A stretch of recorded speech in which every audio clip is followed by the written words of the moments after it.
สบายดี ラオスのてっちゃんです。วัสนาです。てっちゃんのラオス語とんでも8分の時間ですよ。ラオス語を習いたい人のためのとんでもないラオス語講座です。http:// てっちゃん .net ラオスラ毎回このウェブサイトに入って勉強してください。ファイルなどが最新のものに更新されています。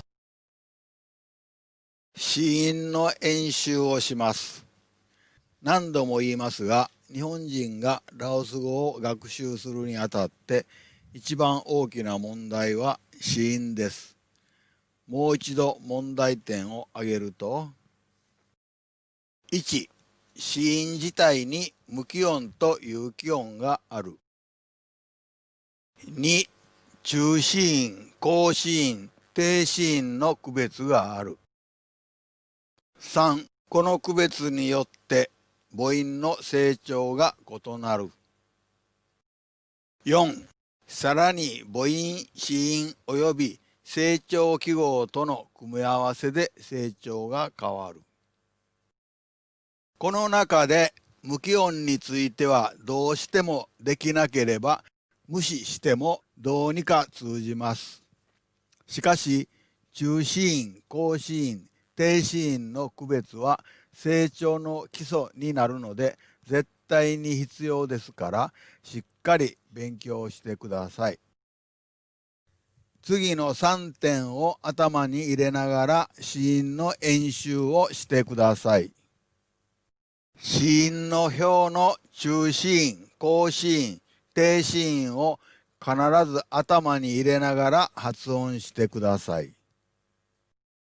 そして表になっていなくても読めるようになってください。ラオス文字を見て発音できるようになるまで絶対に次に進んではいけません。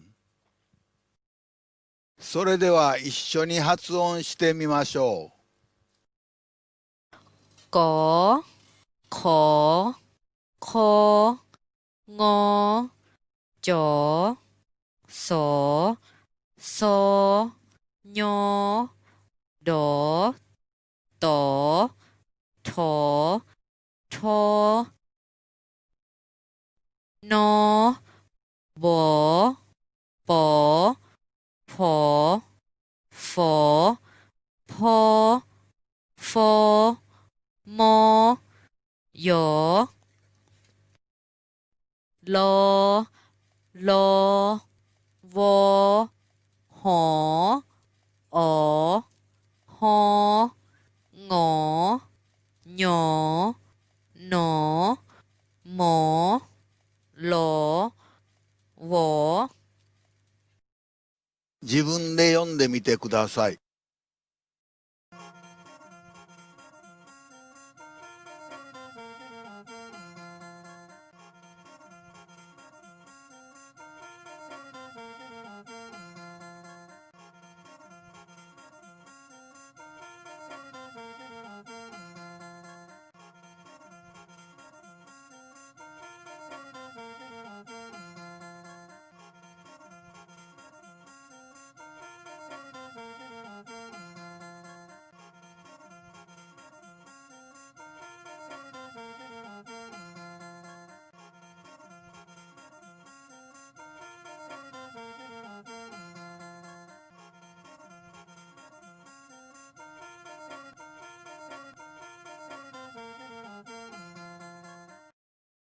出てくる文字を声を出して読んでください。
それではまたお会いしましょう。